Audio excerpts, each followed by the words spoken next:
On this super review, let's check out some Zungles. What's a Zungle, you're asking? Well, a Zungle is the thing that's inside this box. Okay, it's a pair of sunglasses, but it's not just any pair of sunglasses. Zungles are sunglasses with bone conduction headphones built in. If you've been following my channel since the very beginning, like one of the very first videos I did was about a pair of bone conduction headphones that I love. I've been using bone conduction headphones for about a year now, and they're my most used headphones. They're not the best sound quality, but they are, in my opinion, the most convenient headphone type to wear just kind of around the house or even out and about while walking, going for hikes and doing active stuff like that, right? So I'm a big fan of bone conduction headphones, and the folks at Zungle, they bundled it into a pair of sunglasses. And now this is not Zungle's first attempt at this combination. This is in fact their second model. This is the Zungle Viper, which is a brand new model. In fact, I don't even know if it's available right now. You might only be able to pre-order it. But what we're gonna go ahead and do is we're gonna unbox the Zungle. I'll let you see what you get inside the box, and then I'm gonna give it a little bit of a listening test. I'll compare it to some other just standalone bone conduction headphones, and I'll let you know, is the Zungle a useful combination of sunglasses, style, and headphones? Let's check it out.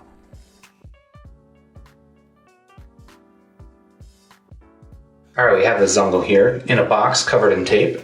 I actually don't know if this is what the retail packaging is gonna look like, but it's pretty bare bones, and frankly, I'm okay with that. So I don't know a ton about the Zungles yet. I just know that it's a pair of sunglasses and it has bone conduction headphones built into it.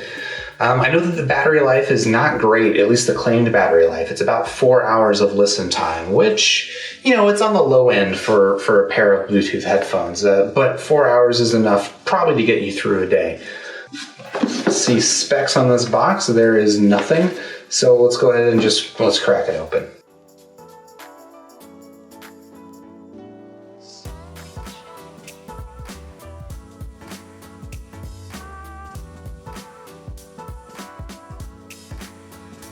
All right, I didn't think that was retail packaging. This is retail packaging. Looking around here, now we've got some information. Let's see what we can find out about it. So it does wireless music and phone calls. It has AI voice assistant. I think that just means that it connects with, you know, Google Assistant or Siri if you have an iPhone. 4 hours of playtime, it says here. Sweat proof, which is nice. Lightweight, it says it's 0.1 pounds, which frankly, I don't know what that means. Is that light? I don't know.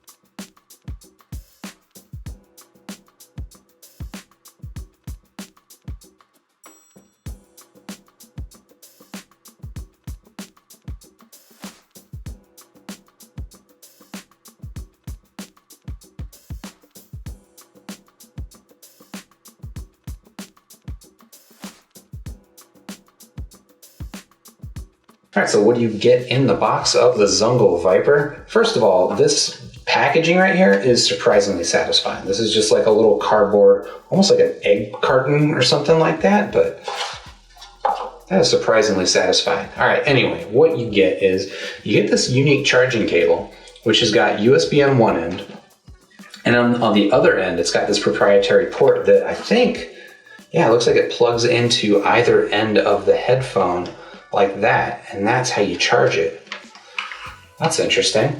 You of course get some sweet literature, you get a warranty policy, as well as you get instructions, which, yeah, you guys know how I feel about instructions. Hopefully I don't have to use that.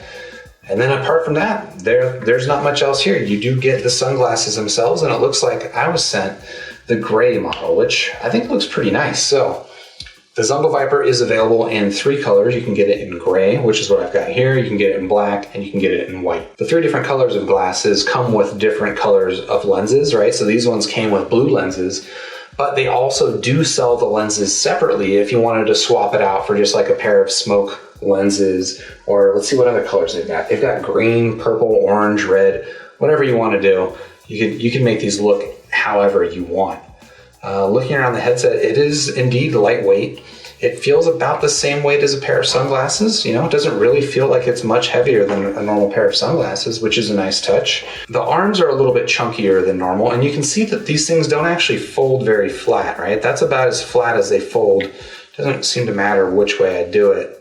In fact, that might be worse actually. So if I do it that way, it folds kind of flat, but it doesn't get exactly flat the way that most pairs of sunglasses would. Interesting. So it seems like the controls are duplicated on both sides of the headphones. At least that's what I think this is, right? It looks like you've got sort of volume up and volume down rocker here, but it's also duplicated on this side. And then it looks like you've got a multi-function button, which again is duplicated on that side. You got the bone conduction drivers here, and then you've got a little rubber grip here for, you know, these things to hold on to the back of your head. Looking through the sunglasses, they don't look blue at all, which is nice, right? And that's kind of a worry of mine. If I'm looking at a pair of sunglasses, it's got this nice, I mean, the blue looks cool from the outside. I just don't want everything that I'm seeing to be blue. And if I put them on my head, well, that's not the case. Not everything is blue. It just looks like a normal smoke sunglasses. All right, so pretty simple pairing process. I can hear these things talking to me. Like other bone conduction headphones, these do bleed sound a little bit.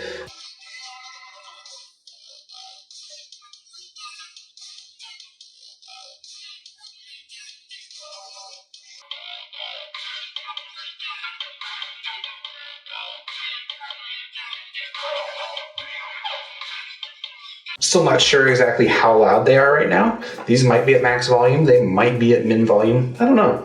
But I'm gonna go ahead and give them a listening test and I'll come back and let you know what do I think.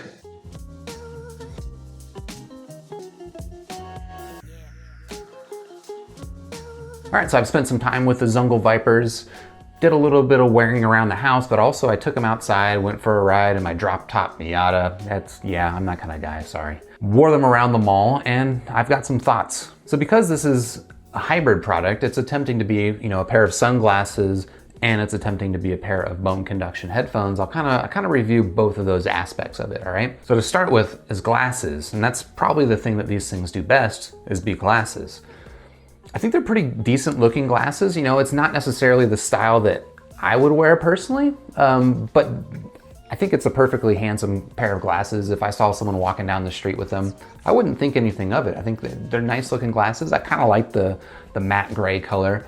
The blue lenses, they're not bad. As far as like shade protection or like the lenses, they're pretty good too. I didn't have like any excessive reflections in the glasses when I was wearing them. I mean, there are some reflections, but that's kind of the case with all sunglasses. Even like I've got some Ray-Bans that have basically the same issues as these. So these are no worse than Ray-Bans in terms of in-eye reflections.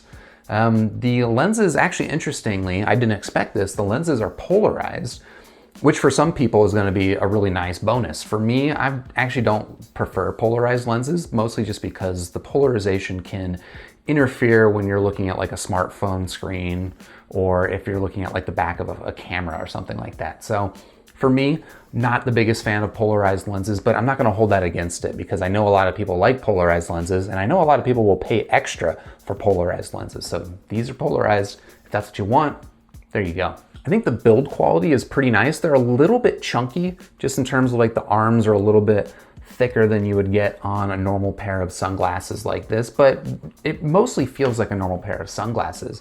The plastic is kind of a nice soft plastic. Yeah, I think they're built pretty well. The one problem I have with it, and that's probably just because I have a big head, is that they are a little bit narrow. I think they fit me pretty comfortably, but on some other people that have a little bit wider head than me, they're not gonna fit that great. But again, that's just like a kind of the thing that you have to deal with glasses is you gotta find a pair of glasses that fit your particular head.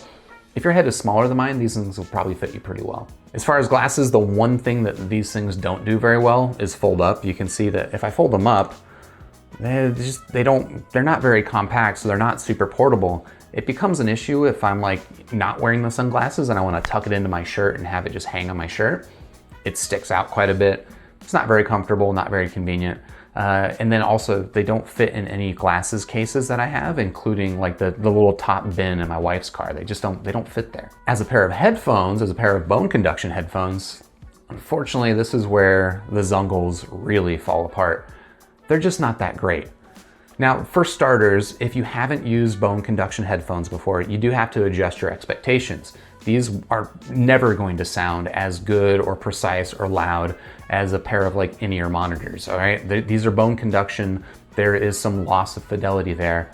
I expect that. That's totally fine, right? That's fine. That said, these things make a number of sacrifices beyond that I'm just not super happy with. Sacrifice number one is the sound quality, which is, it is noticeably worse sounding than like my Aftershocks. I didn't expect these to sound as good as dedicated bone conduction headphones, so that's okay. I think the sound quality on these is decent.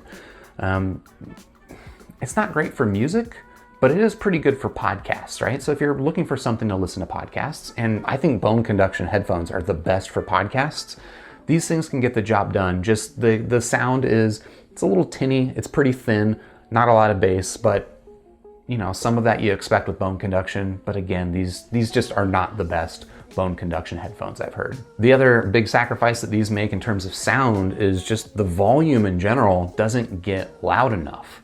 Again, bone conduction headphones, they have a compromise where they have to compete with the outdoor sounds around you, right? So if you go outside, there's nothing plugging your ears and preventing outside sounds from getting into your ears. So your bone conduction headphones have to compete with that sound.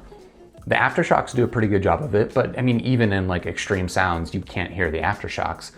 But these, they just don't get loud enough. Like even walking around a mall, I couldn't wear these on my head and still hear the audio just from, ambient mall noises. Part of that volume issue might be because, all right, these are the little sound conductors, right?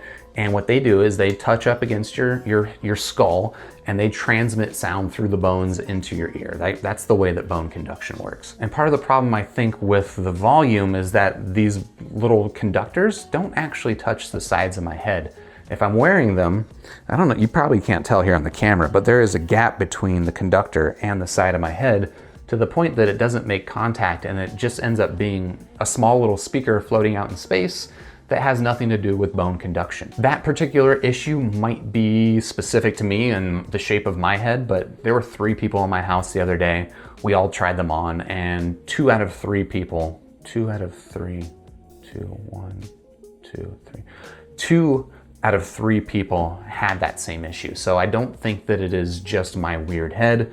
It's gonna work for some people and it's not gonna work for other people. That said, I was able to make pretty good contact with the conductors if I wear the headphones backward. And frankly, this is typically how I store headphones when I'm out and about anyway. If I'm not wearing them, I typically wear them around the back of my head. When I do that, the conductors do seem to make contact with my head and the sound is a little bit louder. It's still not loud enough. Again, this is how I was wearing them when I was walking around the mall and I still couldn't hear it. As headphones, some other issues I have with these is just kind of in the general functionality. I mentioned during the boxing that the buttons appear to be duplicated on both the left and the right sides of the headset. And it's true, there's 2 buttons over here. There's like a rocker control over here. There's a rocker control over here. There is a power button here and a power button there. Now, most headphones like these will only have 1 set of controls and they'll have like secondary functions on a long press, right? So you might have volume up and down on a rocker, but you long press it to skip tracks. That's pretty normal. These, however, they split the functionality, right? So the left side becomes volume up and down and then the right side becomes track skip forward and back, which seems nice. Like it seems like if you've got the room for extra buttons, you might as well give people extra buttons. But I think in practice, for me at least, maybe it was just because I wasn't using them for a really long time, I found it more confusing because I had to remember, I forgot, is this side the volume side or this side the volume side? And I ended up skipping tracks when I didn't want to skip tracks. Another issue with the controls is that I mentioned there are 2 power buttons. And in fact, you have to use both power buttons at the same time to turn the headset on. And which brings up another issue in that I think that this side of the headphone is not at all connected to that side of the headphone, at least electronically. There's a physical connection, obviously, but electronically, I don't think there's any connection whatsoever. So the issues that creates is, again, like you have to turn both on at the same time. Otherwise, it will never connect with your phone. Some of the other issues that creates is, all right, so one, the charging is a little funky. You have to connect it to both ends of the sunglasses. It's a little awkward. It makes it, when you put these things on a table and they're charging, it's pretty clunky. It's a small issue, I suppose, but it's an issue that I think comes from the fact that there's no electronic connection between sides. The other issue, and I think this is a bigger issue, is that there were a couple of times where the volume on this side was louder than the volume on that side. And this was an issue I had with some really cheap Bluetooth wireless phone or headphones earlier. So it's a bummer to see that same issue show up on a pair of sunglass bone conduction headphones, which have so much promise. This is a product I really want to love, and it's a bummer to see that product or that problem show up here. And then the last big issue is that the battery life is just not great on these. It's 4 hours of battery life. If they were, again, if the sides were connected, you could probably share battery and not have to duplicate some of the Bluetooth radio functions, and you could probably get better battery life out of these things. 4 hours is, I mean, it's not the worst, that's not terrible. I mean, my Treks, my Aftershocks, they're only like 6 hours of battery life, so it's not a ton better than this, but it is better than this, and these could be better. And then for me, the final nail in the coffin for the Zungle Vipers is the price. They're not cheap. On their website right now, they are discounted to $130, which, I mean, that's about how much you would pay for a pair of pretty good bone conduction headphones. So the fact that you get okay bone conduction headphones with a pair of pretty decent sunglasses for $130, that's not bad. I mean, it's expensive, but it's not bad. The normal price of these, however, is $210, which I think is kind of insane. I would not pay $210 for these. In conclusion, if I were to rate the Zungle Viper out of 5 stars, I'd have to give them 2 stars out of 5. They do some things really well. I think as sunglasses, again, like, if this is your look, they're pretty good. They're decent sunglasses. They're polarized if you like that. The build quality seems pretty nice. It's just in terms of functionality, there's a number of compromises here that for me let these down, and I'm still waiting for a pair of sunglasses with bone conduction headphones in it because I think this is an awesome, awesome idea. If you're interested in still checking out the Zungle Viper, I do have a link to Amazon in the description down below. While you're down there, you might as well hit the like button for the video if you like the video. You can subscribe to the channel, and then I'll see you on the next super review.